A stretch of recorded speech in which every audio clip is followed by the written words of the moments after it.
Welcome to the GSMC Pets Podcast, the show that caters to pet lovers of all kinds. We'll talk about pets on social media, pets doing amazing things, and how to take care of the pets in your life. Whether your pet is a dog, a cat, a llama, hamster, reptile, or something more exotic, you'll find educational and entertaining information on the GSMC Pets Podcast.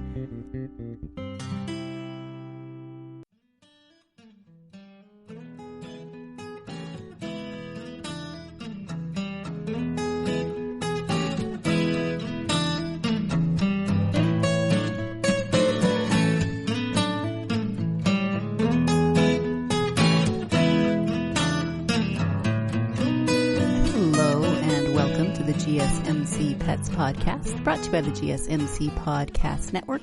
I am one of your hosts, Sarah, and I am happy to be with you on this Saturday. I hope your weekend is going well.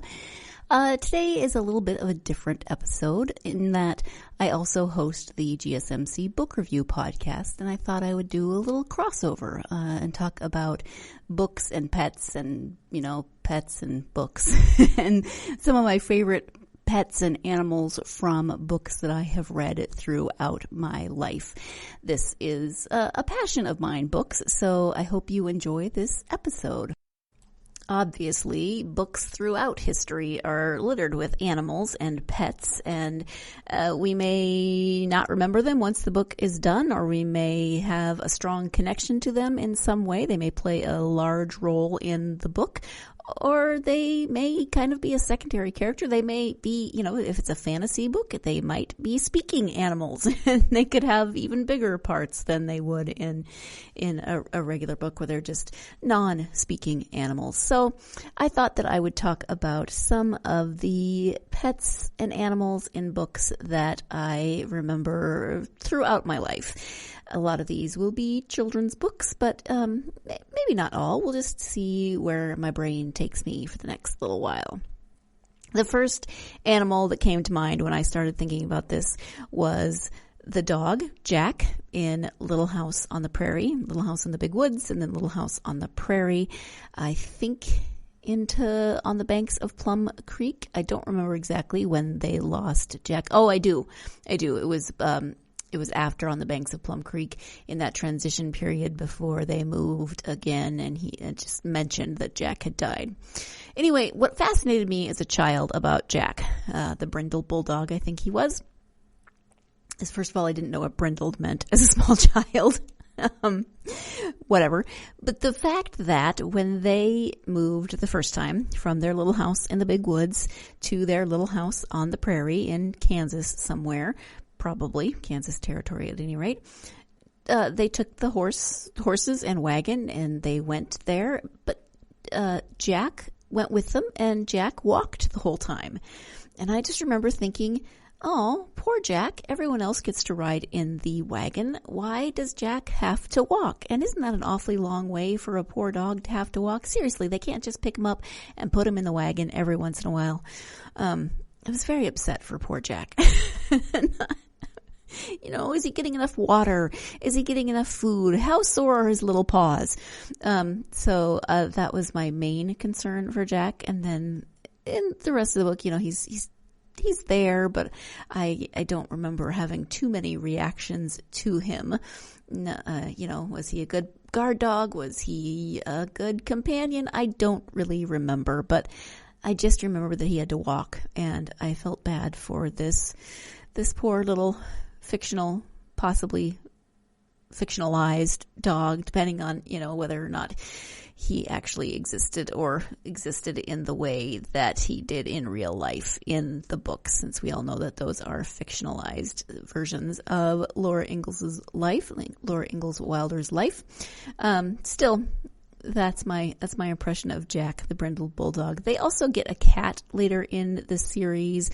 I believe it's after Pa has the dream that he's getting a haircut, and he wakes up and there's a mouse nibbling off pieces of his hair, and he throws it against the wall and it makes a splat, and then they get a mouse they get a mouser, they get a cat. But I don't even know if the cat had a name. Maybe they just called it Kitty. And it certainly didn't have much of a role, and it didn't have to walk across states or territories. So I don't have as much of a connection with the cat in the Little House series. At any rate, another dog who isn't a pet and who would be very, very offended if I called him a pet. I know he's fictional. Shush.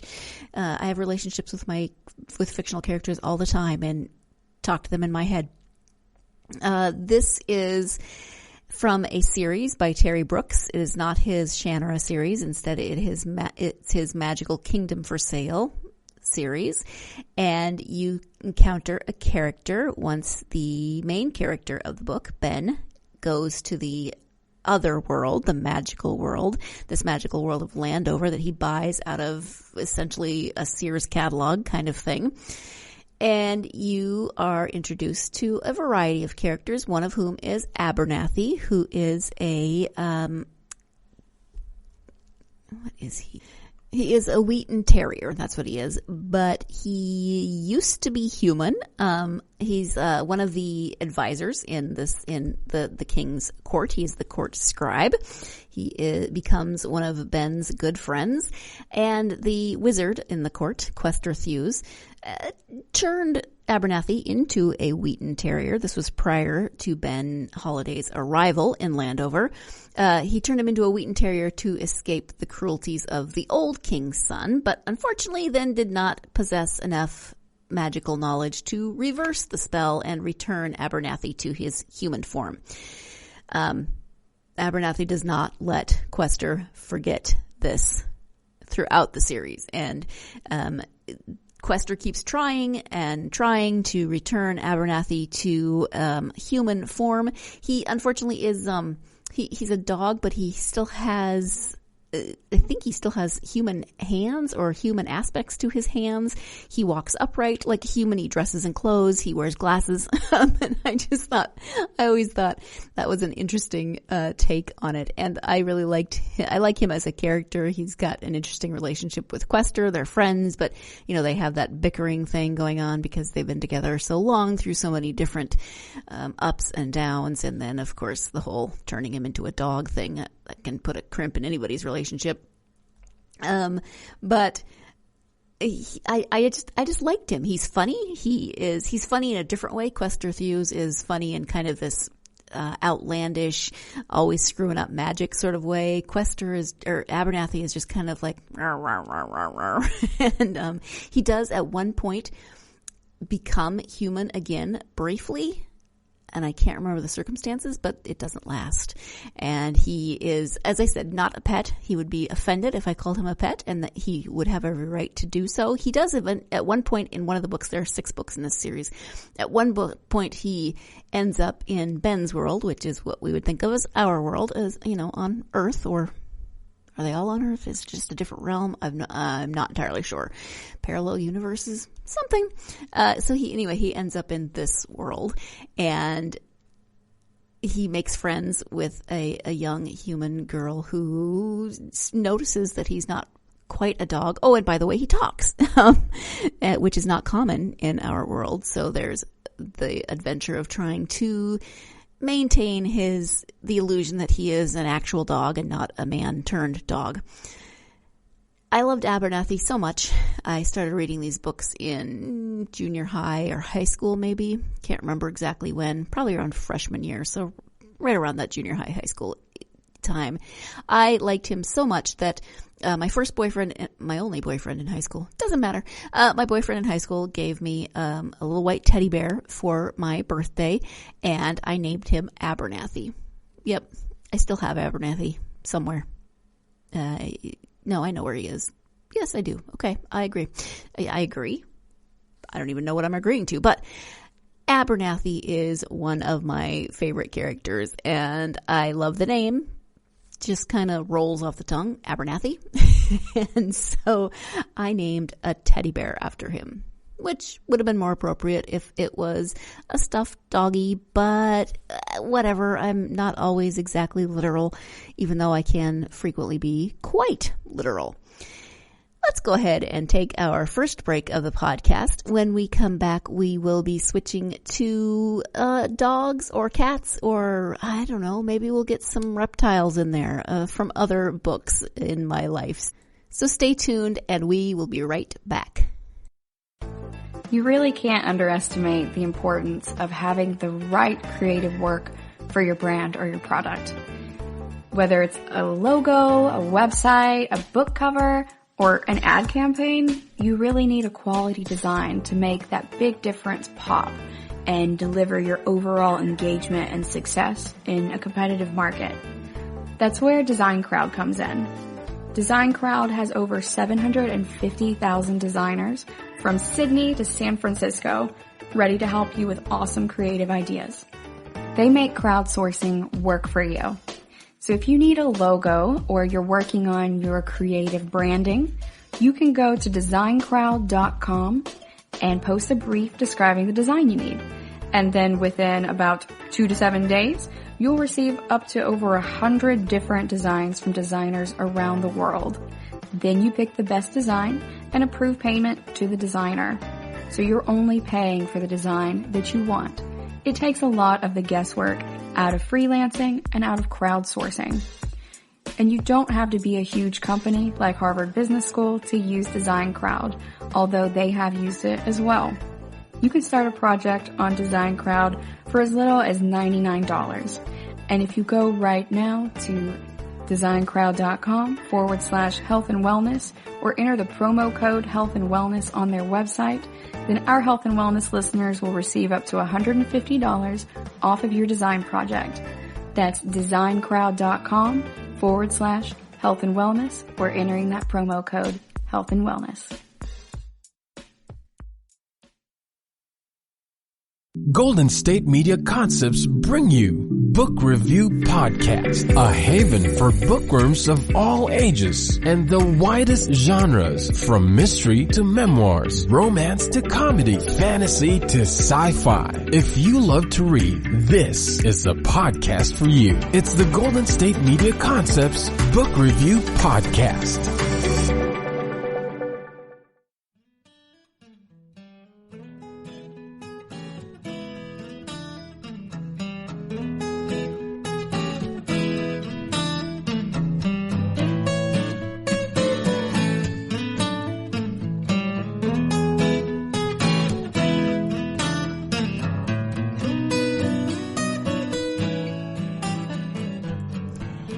We're back. Before the break, I was talking about the character of Abernathy in the Magic Kingdom of Landover series. I always call it, the name of the first book is Magic Kingdom for Sale, Sold. So I always call it the Magic Kingdom series, but it's really the Magic Kingdom of Landover series, if you want to be precise. And now we are moving on to some other books with animals and or pets in them. One thing that I've never really liked through my whole life is books about animals specifically. Let's see. No, things like Old Yeller, or Where the Red Fern Grows, or books like that where the animal always dies. Never liked that. My sister to this day won't even watch a movie that has animal, that is the story of an animal, because she's always convinced that the animal is going to die. And, I never got really into the Black Stallion series. I just wasn't into those kinds of animal books. If it was an animal that maybe from the animal's perspective were kind of fun and silly, great, but the more serious ones and just was never my cup of tea. And I didn't actually have pets growing up. I didn't care for dogs growing up. My mom says that I would climb her like a jungle gym when I was around dogs for a very long time during my youth. So definitely, that has definitely changed now, but I still liked reading about animals, and I had my series of favorites. So now I want to move on to an author that I loved growing up, and that is E.B. White. You know what? I wonder what E.B. stands for. I don't know that I've ever looked for it. It's Elwyn. His name was Elwyn. What is his full name? Elwyn Brooks White. I did not know that. Okay. Elwyn Brooks, E.B. White. You probably know him as the author of the book Charlotte's Web. He might be most famous for that one. He also, I just saw when I looked up what his initials stood for, is in 1970 won the Laura Ingalls Wilder Award, which is cool because, we just talked about her in the first segment. What is the Laura Ingalls Wilder Award, you may ask? Well, I can tell you. It's actually the Children's Literature Legacy Award. Also, it was known as the Laura Ingalls Wilder Medal until 2018, and he won it in 1970. So it is a prize awarded by the Association for Library Service to Children, ALSC, which is a division of the American Library Association. It's given to writers or illustrators of children's books published in the United States who have, over a period of years, made substantial and lasting contributions to children's literature. The Bronze Medal Prize was named after its first winner, who was then Laura Ingalls Wilder. Okay, so E.B. White, he wrote Charlotte's Web, which I loved growing up, but it also made me sad. One of those books, Charlotte works so hard and she gets Wilbur a reprieve, but then sadness, and then Wilbur's sad and everybody's sad. It's like I'm not trying to give you any spoilers. Charlotte dies. It's been out for a really long time. So hopefully I didn't just ruin it for you, but only after she gives birth to lots and lots and lots of spider babies that then a couple of whom stick close and become Wilbur's friends. So he's not friendless, but it was sad. At any rate, the other two books of E.B. White's that I loved growing up were Stuart Little. And maybe you have read that one, or maybe you've seen the movie of it. It is illustrated by Garth Williams, who also illustrated the Little House books. I don't know if this is a theme here, but I didn't mean it to be. Stuart Little is a realistic fantasy about a mouse-like human boy named Stuart Little. According to the first chapter, he looked very much like a rat/mouse in every way. So E.B. White described how he came to conceive of Stuart Little. He said, "Many years ago, I went to bed on one night in a railway sleeping car, and during the night, I dreamed about a tiny boy who acted rather like a rat. That's how the story of Stuart Little got started. He had the dream in the spring of 1926 while sleeping on a train on his way back to New York from a visit to the Shenandoah Valley." Biographer Michael Sims wrote that Stuart arrived in White's mind in a direct shipment from the subconscious. White typed up a few stories about Stuart, which he told to his 18 nieces and nephews when they asked him to tell him a story. In 1935, White's wife, Catherine, showed these stories to Clarence Day, then a regular contributor to The New Yorker. Day liked the stories and encouraged White not to neglect them, but neither Oxford University Press nor Viking Press was interested in the stories, and White did not immediately develop them further. So there is a little bit of background on it. And this is the story of Stuart Little. He's a mouse born into the Little family, and they treat him like a tiny little person looking like a mouse. You may have seen the movie, which was adapted into a film in 1999. It's been that long. Jeez. One difference from the film and the book is that Stuart is adopted instead of born into the family. And then there was a 2002 sequel to the first film, which was Stuart Little book, and that more closely follows the plot of the book. And then a third film, Stuart Little 3, called The Wild, was released direct to video in 2006. So I don't think I saw Stuart Little 2 or Stuart Little 3, but I saw the first one and it was okay. But I loved the book growing up, and the idea of this little tiny mouse boy who was born into this family and just did, boy/mouse things. It was very cute. And again, Stuart is not really a pet. I mean, he's a boy, son, mouse combo, whatever you would call him. Another book by E.B. White that I loved is The Trumpet of the Swan, and this one was written in 1970. It tells the story of Louis, which is a reference to Louis Armstrong that is made explicit in the book. Louis is a trumpeter swan born without a voice who overcomes this difficulty by learning to play a trumpet to impress a beautiful swan named Serena. In Canada, during the spring of 1968, the cob and the pen, the cob is the name for an adult male swan, and the pen the name for an adult female swan, both trumpeter swans, build their summer nest on a small island in a pond. The swans are worried when Sam Beaver, an 11-year-old boy on a camping trip with his father, begins coming to the lake every day to watch them. The cob believes that human boys are dangerous. One day, while the pen steps away from her eggs to stretch her legs, a fox slips up behind her. Sam chases the fox away, saving both the female and her eggs. After this incident, the swans begin to trust him. After the hatching of their cygnets, the cob proudly leads his brood to Sam to introduce them. The cygnets each chirp at Sam in greeting, except for the youngest, who is named Louis and is unable to chirp, but pulls Sam's shoelace instead. The adult swans gradually realize that Louis is mute.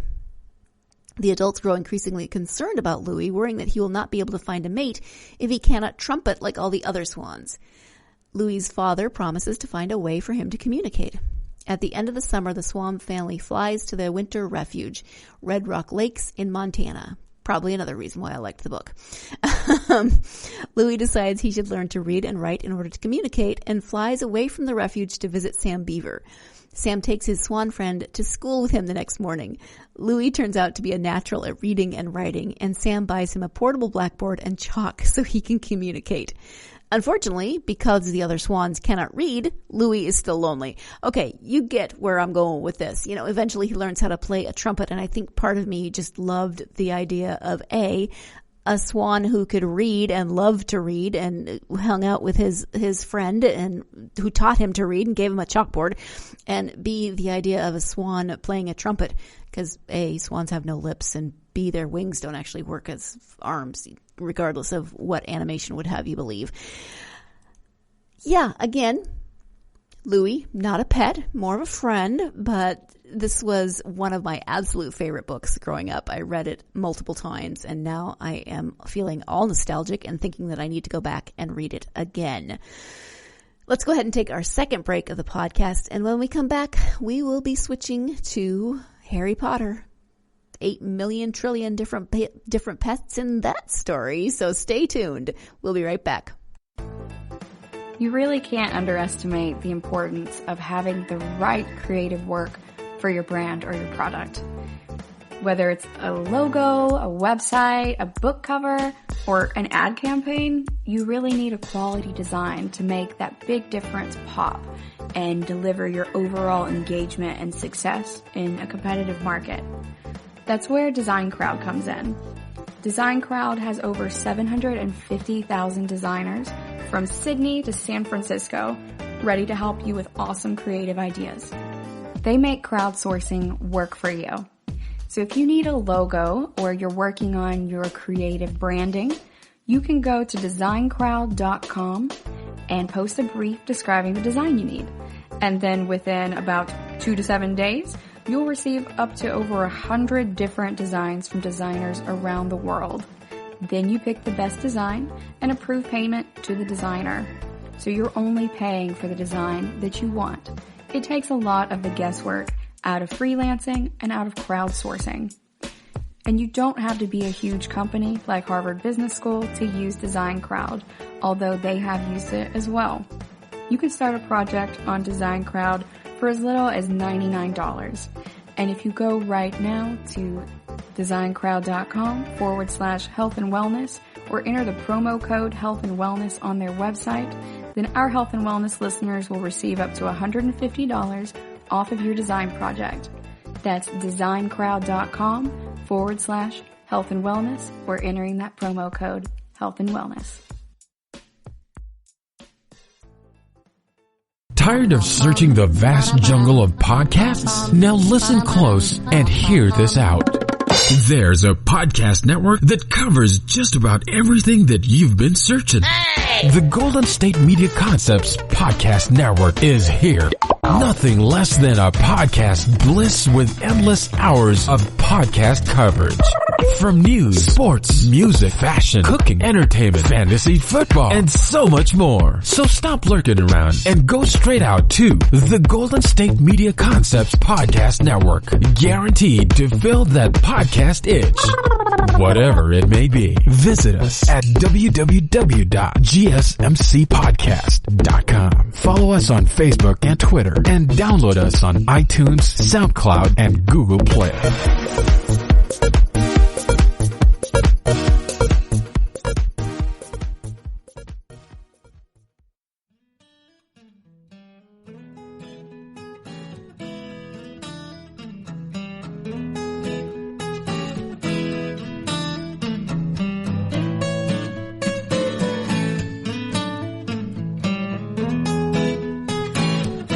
Welcome back to this episode on books and pets and books and animals and all sorts of fun things. There are just oodles of examples of pets in books, and I wonder what your favorites are. I would love to hear, so hit me up in the comments, please, or on social media, Facebook, Twitter, Instagram.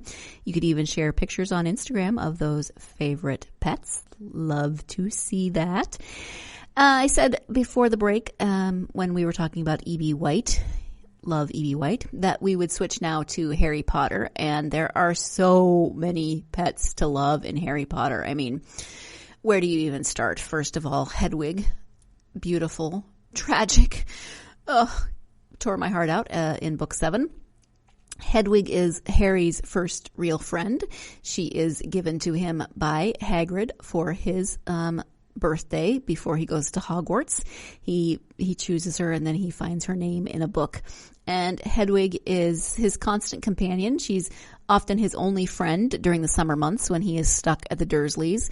She has definite personality, mostly in that she's very affectionate unless she's mad at Harry, and then she lets it be known that she is mad at him, and she nips him, and she turns her back on him, and she's like, she's not a talking animal. She doesn't have any kind of powers.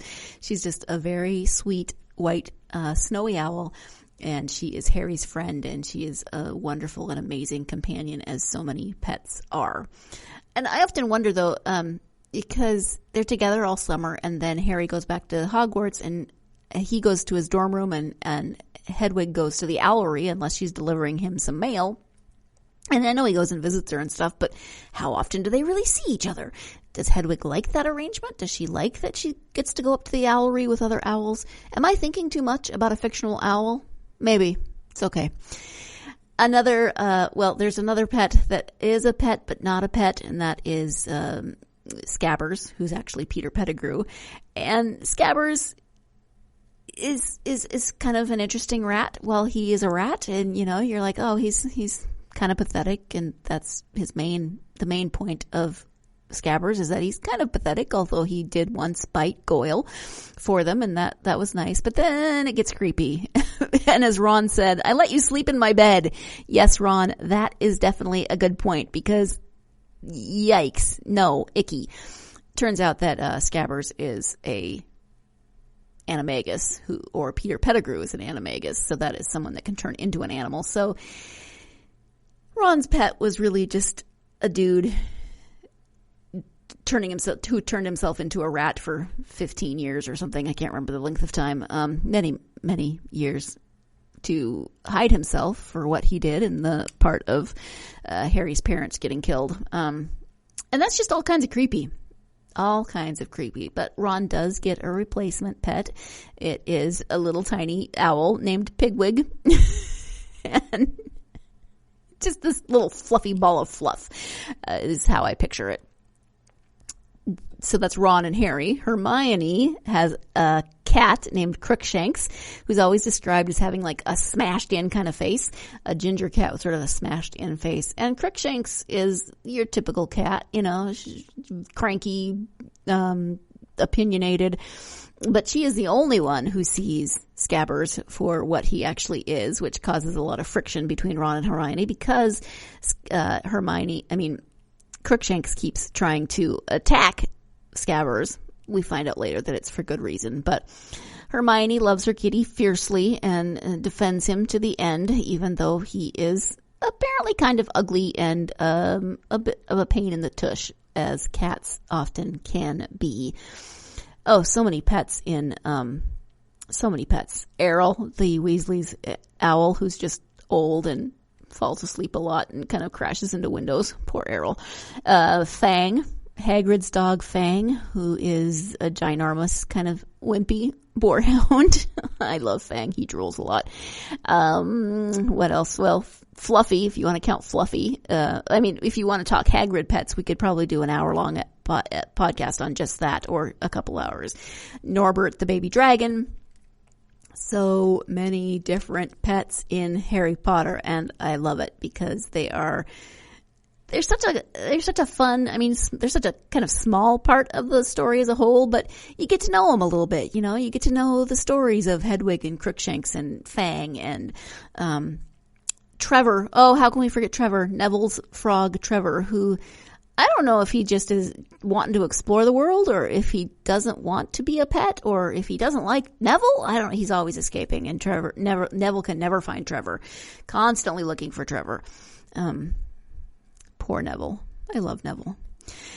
At any rate, Harry Potter is a treasure trove of pets and animals. You get the exotic animals. I mean, obviously Fluffy is a 3-headed dog.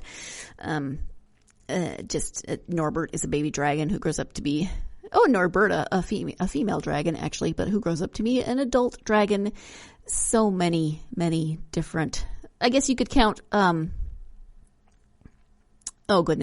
Hippogriff. They call him Witherwings. Buckwheat. Buckbeak. Sorry, Buckbeak, who kind of becomes at least a companion, if not a pet, to Sirius later in the series. And then he goes back to Hagrid. So, you know, that's a hippogriff. So definitely on the more exotic, fantastic side. And then, of course, there's the book Fantastic Beasts and Where to Find Them, which then became a movie. Oh, I do kind of want a Niffler. No, I mean, I don't want a Niffler because they seem pretty destructive, but they're stinking cute. They're like little fluffy platypuses. I don't know. Fluffy seems to be my word of the day. Okay. Let's go ahead and take another break before I say the word fluffy again. But it's the name of a 3-headed dog. I have to say it sometime. Break time. See you soon. Is weird, odd, strange, or just plain bizarre is really your cup of tea? Then the Golden State Media Concepts Weird News Podcast will give you that fix. Can't believe it? Well, listen for yourself as we deliver the strangest news you definitely won't find on CNN or Fox. It's the Golden State Media Concepts Weird News Podcast.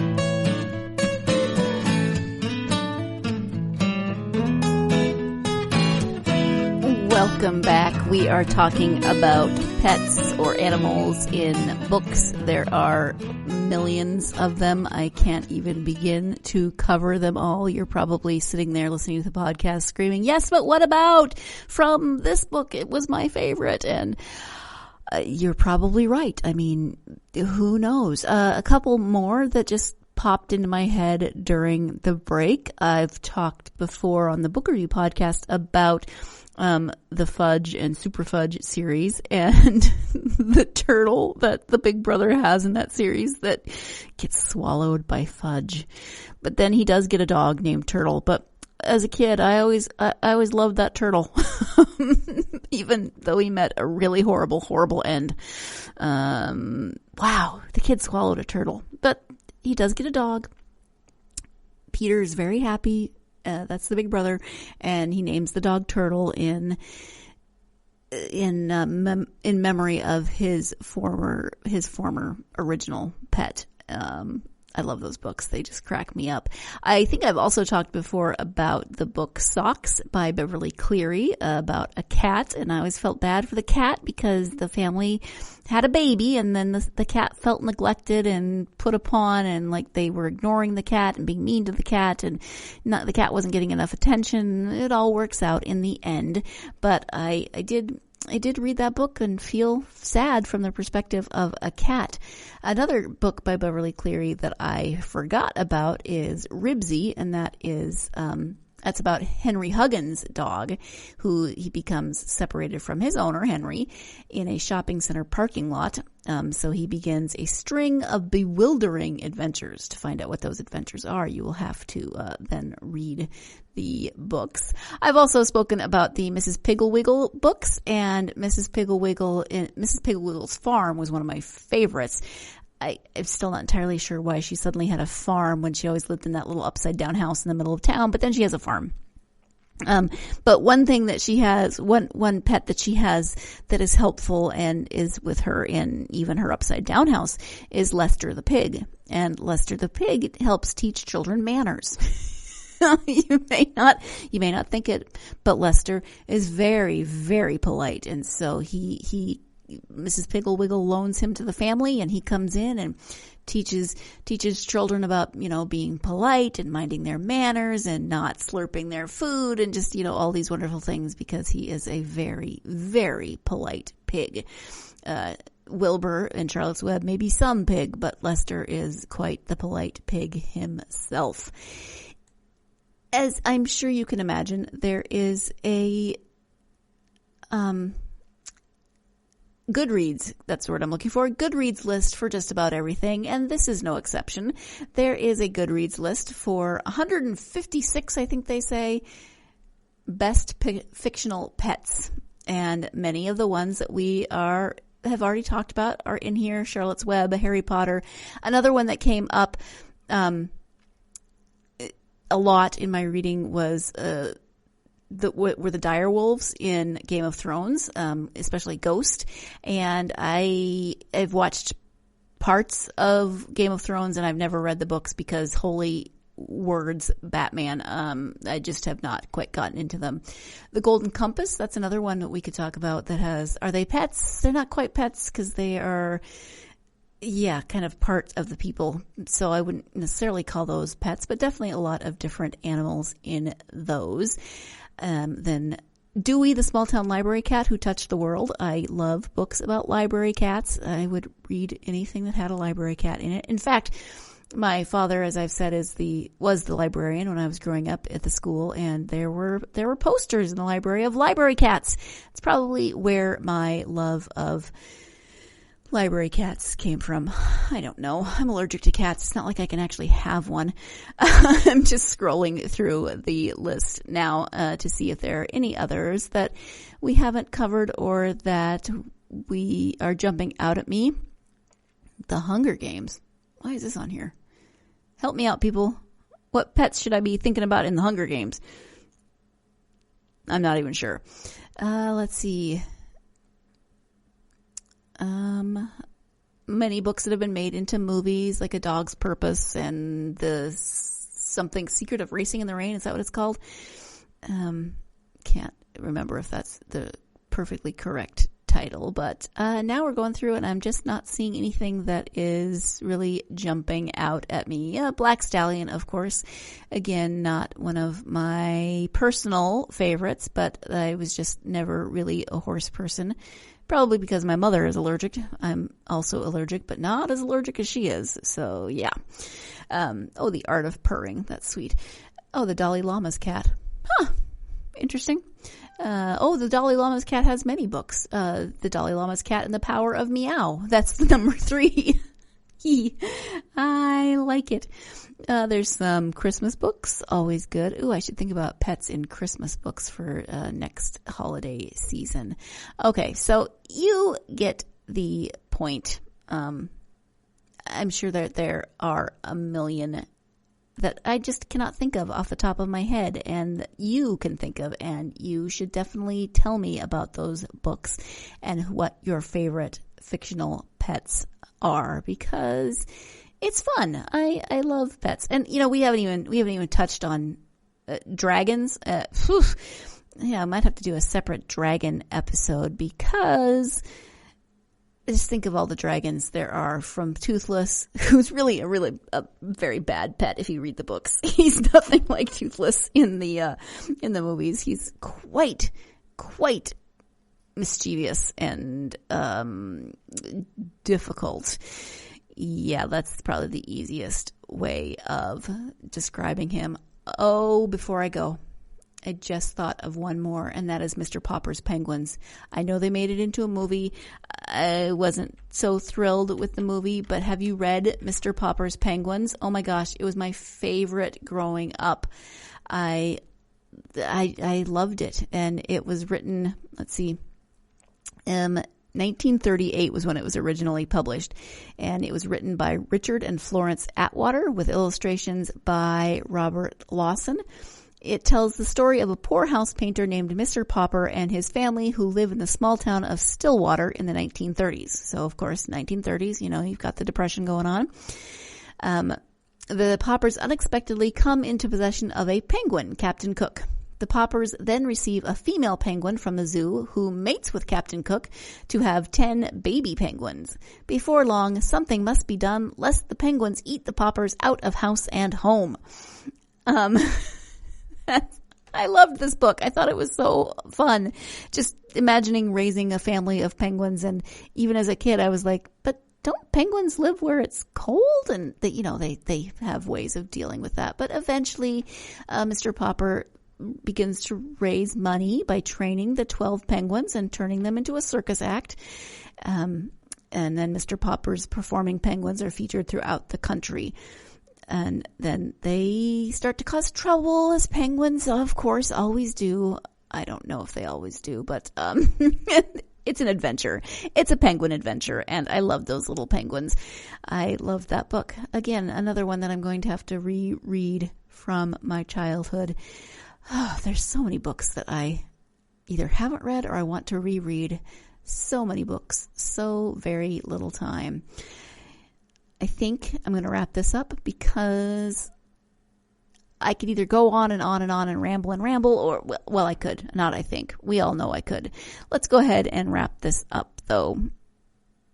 If you are a fan of this podcast, please do like us and follow us and retweet us and share us on all those wonderful things on social media, Facebook, Instagram, and Twitter. You can also review the podcast if you like it and would like to help us out.